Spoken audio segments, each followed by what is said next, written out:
More people are getting involved in ocean cleanup. Governor Jerry Brown proposes a multi-million-dollar cleanup of lead poisoning in Vernon. We're going to make America great again. This is your campaign. And candidates prepare for the biggest primary of voting season. This is Valley View News. Hello and welcome to Valley View News. I'm Lisa Cho. And I'm Carlos Gonzalez. Super Tuesday is just 2 days away. Officials say Super Tuesday is critical because more delegates are up for grabs than any day in the election cycle. 12 states are holding primaries, with the majority occurring in the southern states. Hillary Clinton is favored to win most of the Democratic vote due to her support for minority voters. Analysts say Donald Trump could be in for a tight race with Ted Cruz and Marco Rubio for Republican votes, now that Jeb Bush has dropped out of the race. Trump padded his lead by winning the Nevada Republican caucus last Tuesday. Of course, if you listen to the pundits, we weren't expected to win too much, and now we're winning the country. And soon the country is going to start winning. Donald Trump easily won the GOP South Carolina primary last weekend. The next day, he was campaigning for the Super Tuesday votes. We had such an amazing victory yesterday. Incredible.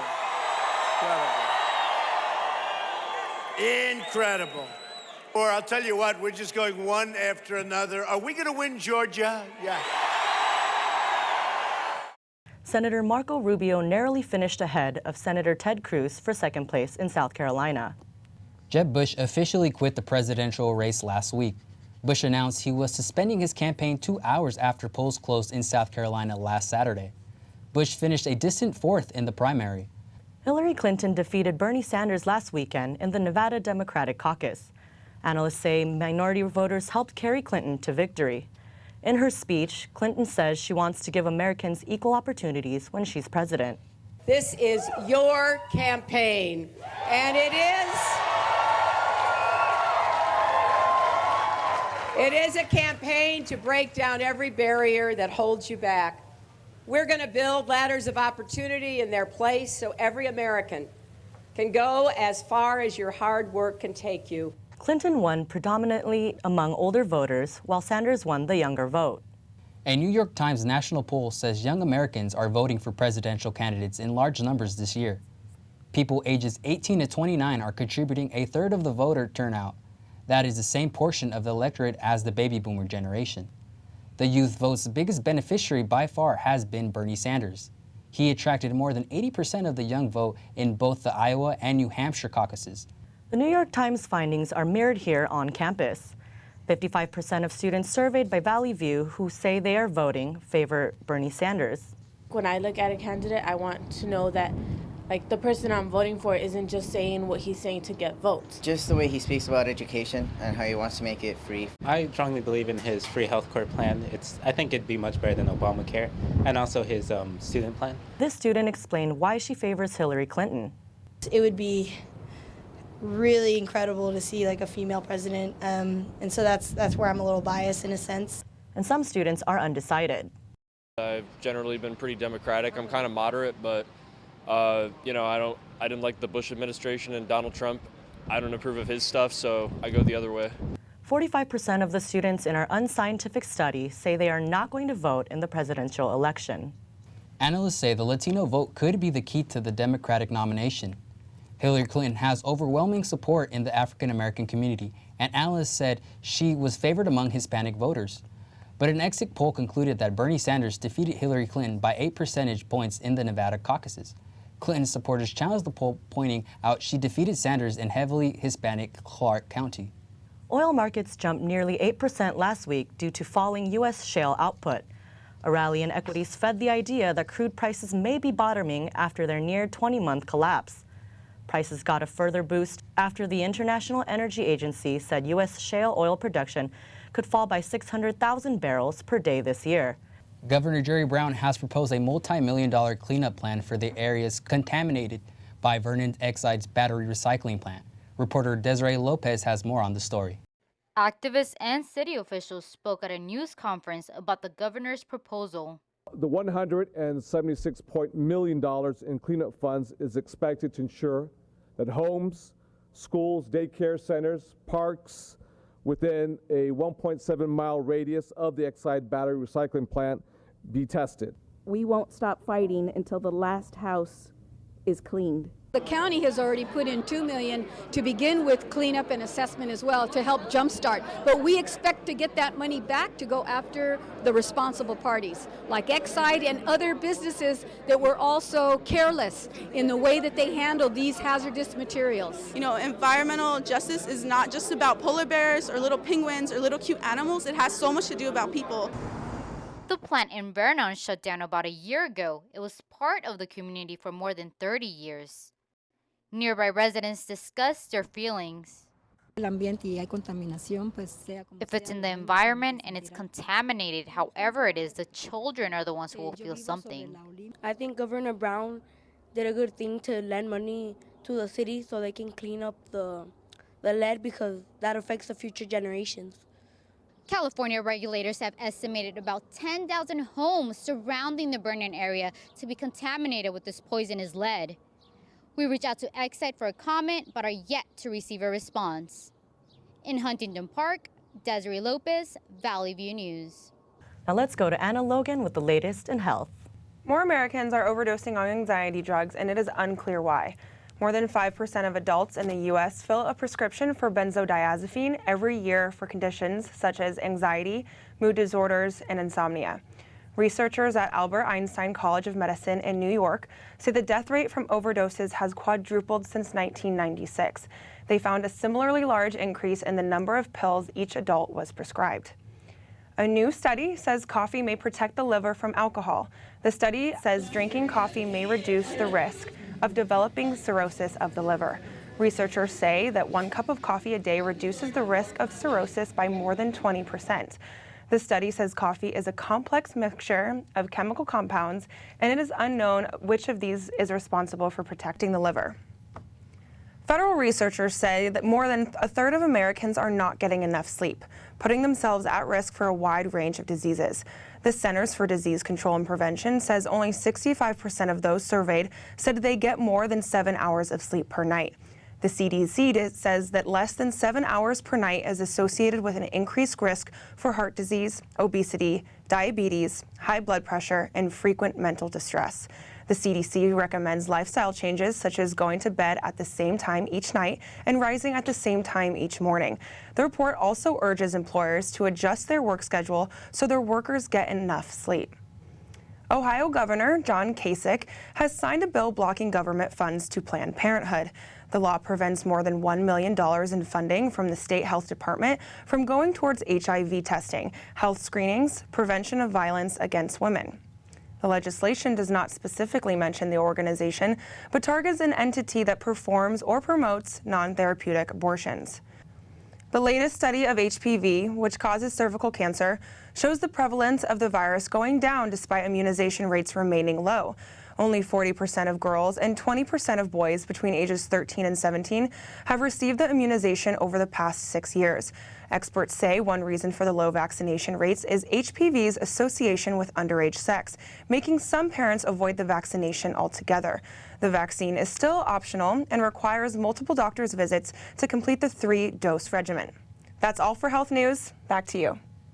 Coming up next, a teen doctor was practicing without a medical license.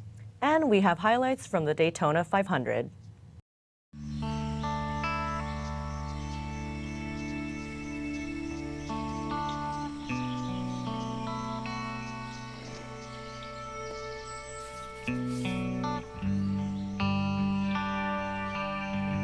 This is the moment I knew. His future had no boundaries. There are some moments only the forest can inspire. Find yours at discovertheforest.org. They said a bottle was just a bottle.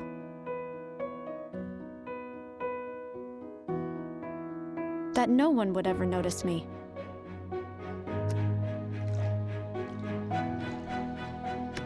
But I knew I could be more. That one day, I would make people smile.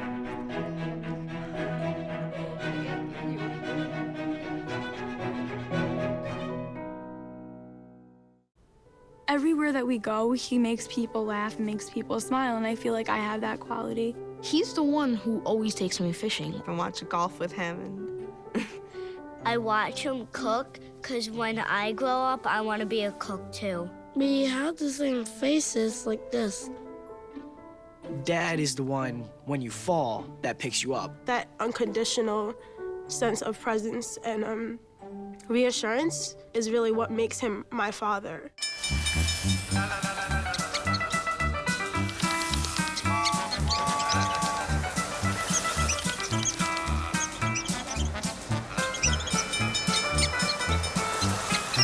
Kids will spend 15 minutes watching online videos like this one. Brushing for 2 minutes now can save your child from severe tooth pain later. 2 minutes twice a day. They have the time. Hiking trails leading to Echo Mountain are closed due to possible human remains found in the area. Authorities received a call after 8 last Sunday reporting the discovery. Police confirmed that bones were found but could not say if they were human bones. One deputy said the bones appeared to be from a human leg. An investigation is underway. Pop singer Kesha lost her sexual assault battle against her record producer, Dr. Luke. Kesha accused him of drugging and raping her. Dr. Luke claims Kesha is lying in an effort to break her contract. Pop sensation Taylor Swift supported Kesha by donating $250,000 to help her with any of her financial needs during the trial. Kesha's lawyer says her career is being put on hold because she refuses to work with her accused rapist. The judge ruled there was not enough evidence to convict Dr. Luke of the charges. Hundreds of people came together in Compton for an anti-violence march last Sunday. The Save Our Children march honored 1-year-old Autumn Johnson. She was fatally shot while sleeping in her crib during a gang-related drive-by. The march was organized by the Compton Gang Prevention and Intervention Program. There's a $25,000 reward for any information that will help catch the shooter.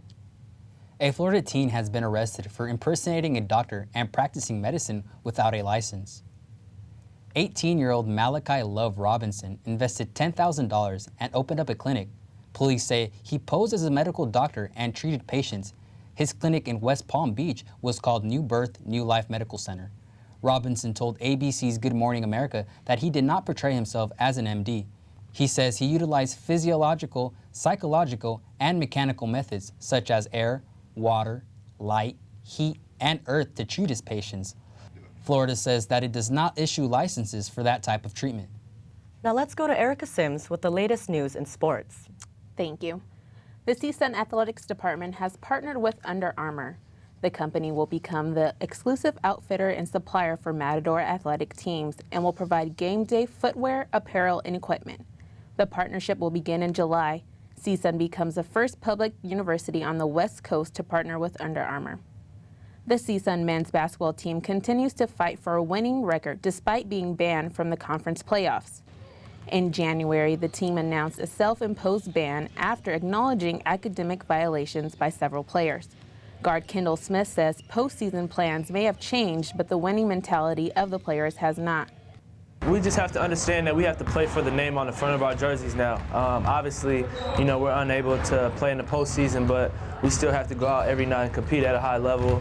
We still have to give it our all because, we're actually held to an obligation, and that's to compete and play hard. And also for our pride, just for ourselves to know that we're a good team.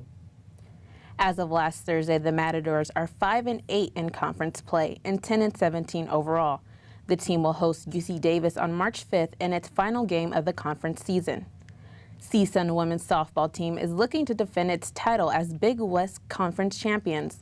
The team has won 6 out of 10 games on the road and has yet to play at home. Infielder Maylin Mitchell says the team doesn't need to do anything special to stay on a winning track. I think we just need to play our game. I mean, there's no pressure. Or we shouldn't think of it as pressure, really. Like, we didn't really lose anyone as far as our offense goes, and I think we can definitely go back to back if we just stay confident and just trust in the process. The Lady Matadors have 1 month to prepare for conference play. CSUN will host its first conference game against Long Beach State on April 2nd. Denny Hamlin won his first Daytona 500 and one of the greatest finishes of all time. In the last lap, Hamlin's teammate Matt Kenseth led, but Hamlin quickly moved up after Kevin Harvick sped up, forcing Hamlin to move forward. Kenseth tried to block Hamlin, but Hamlin maneuvered his way around, causing Kenseth to swerve brush the wall and lose his first place standing. Hamlin and Martin Truex Jr. then battled it out, and Hamlin beat Truex by 100th of a second. Hamlin's win was the closest in Daytona 500 history. New Orleans center Anthony Davis had a monster game against Detroit last weekend. Davis finished with 59 points and 20 rebounds. The last similar numbers were posted was in 2001 by Sacramento Kings player Chris Webber.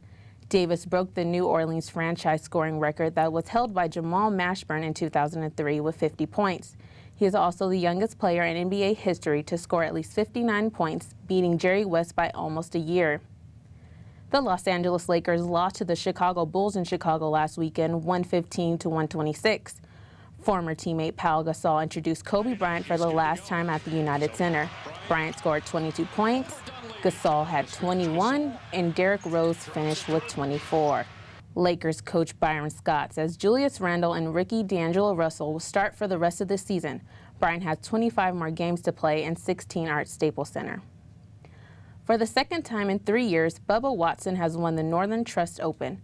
After his victory, Watson announced he had passed a kidney stone in the week leading up to the Trust. Watson shot a 68 in the final round to win the 9th PGA Tour title. The victory at the Riviera Country Club in Los Angeles made Watson the world's 4th-ranked golfer. That's all for sports. Back to you. An Uber driver admitted to killing 6 people last Saturday in Kalamazoo, Michigan, and has been charged with murder. Authorities are searching for motives that led to the shooter's rampage. Jason Brian Dalton opened fire at an apartment complex, a car dealership, and a restaurant. The shooter also wounded 2 others, including a 14-year-old girl.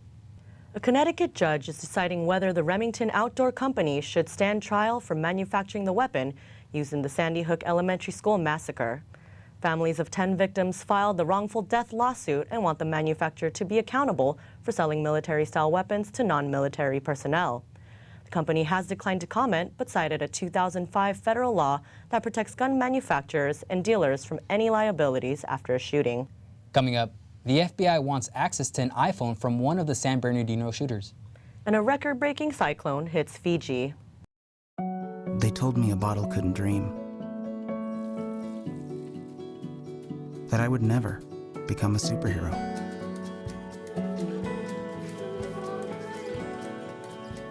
But I learned how to fly. Just to come back in a new disguise. And be the hero that I've always wanted to be.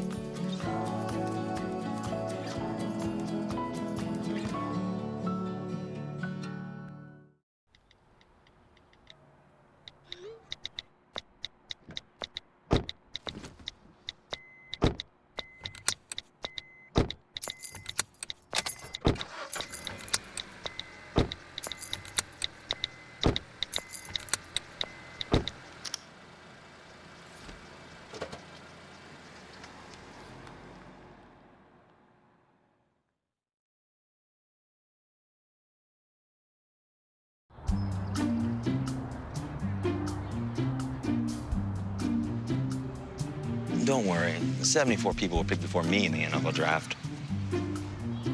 To fight childhood obesity, United Way and the NFL are helping kids play at least 60 minutes a day.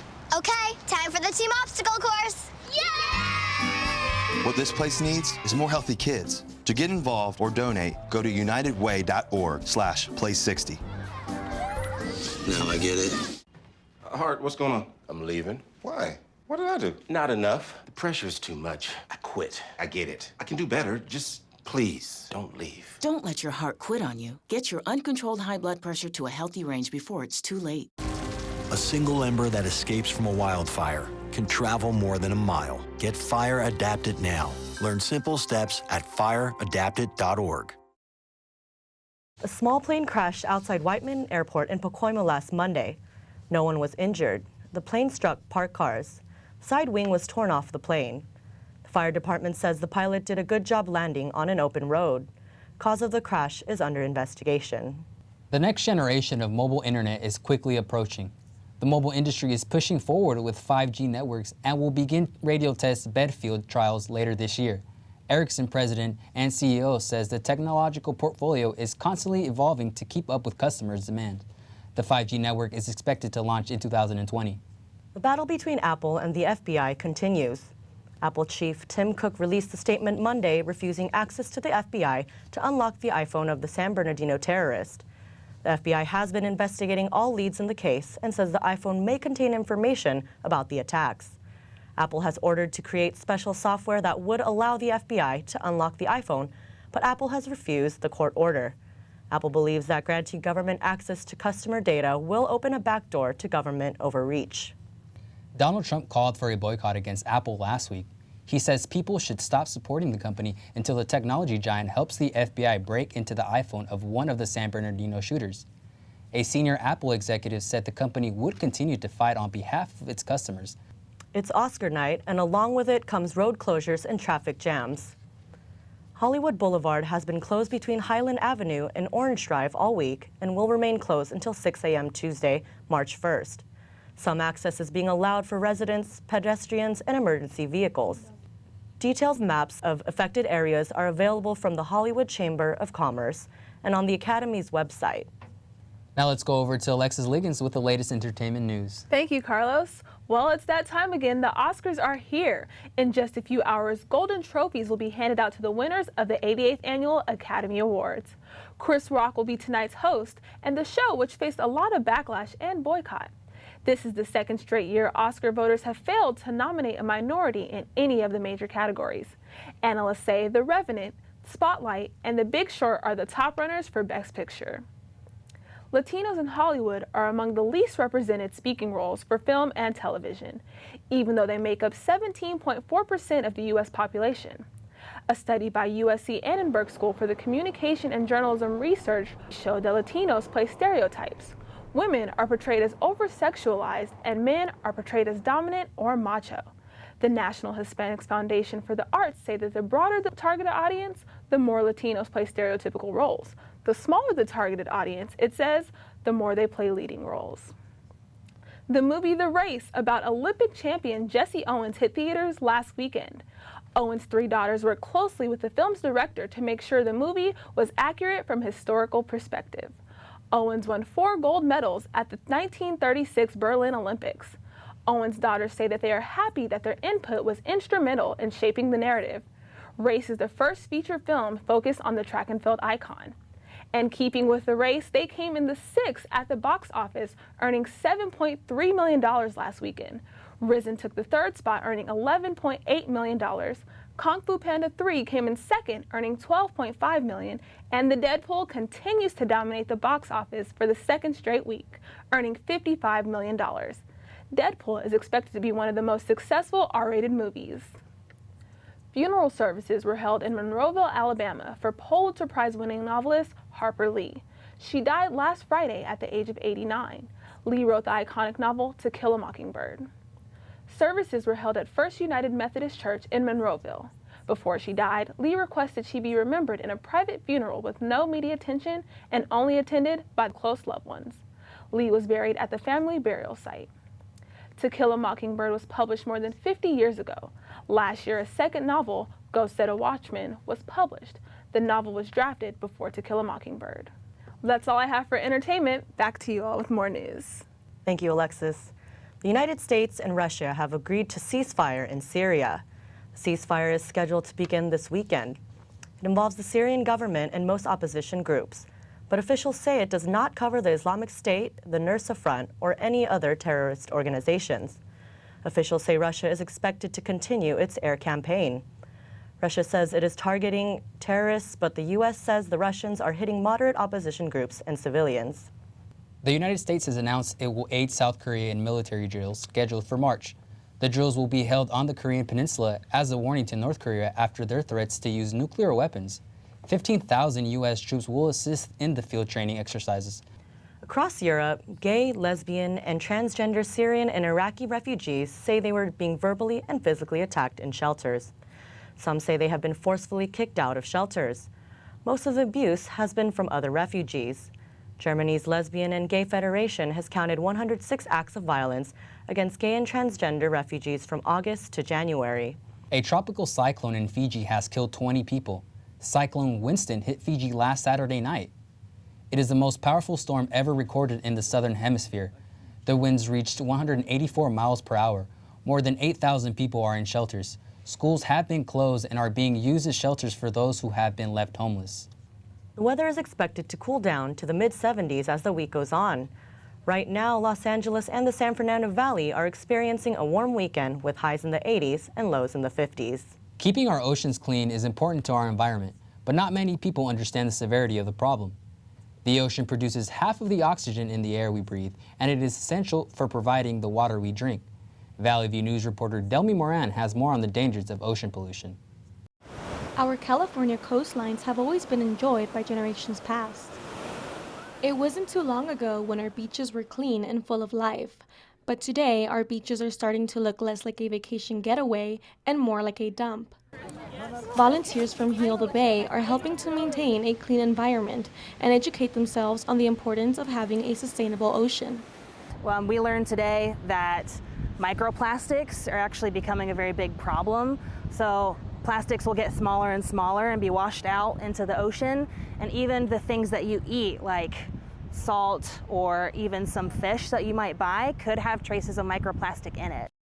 Dockweiler Beach was closed down last summer due to medical waste washed ashore. Dockweiler officials collected about 200 pounds of debris, which included tampons and hypodermic needles. Cigarette butts, plastic, and bottle caps are amongst the most common pieces of trash found in California beaches. Plastic bottles just like this one are one of the most dangerous because it never fully deteriorates. It dissolves into smaller pieces, becoming a threat to marine life who mistake it for food.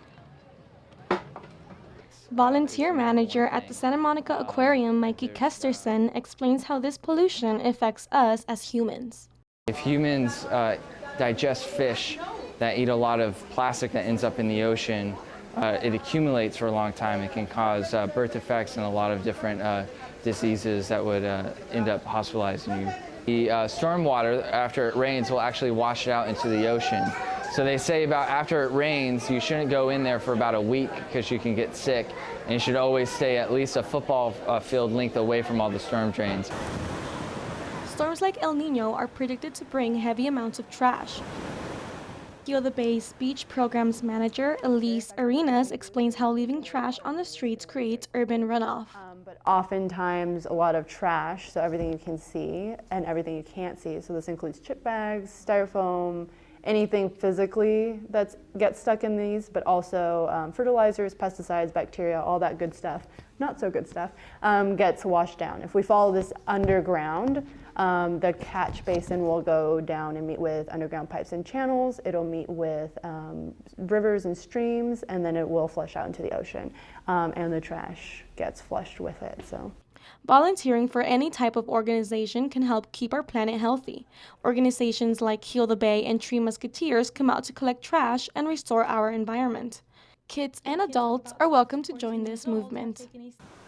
In Venice Beach for Valley View News, I'm Delmy Moran. Thank you for watching Valley View News. I'm Lisa Cho. And I'm Carlos Gonzalez.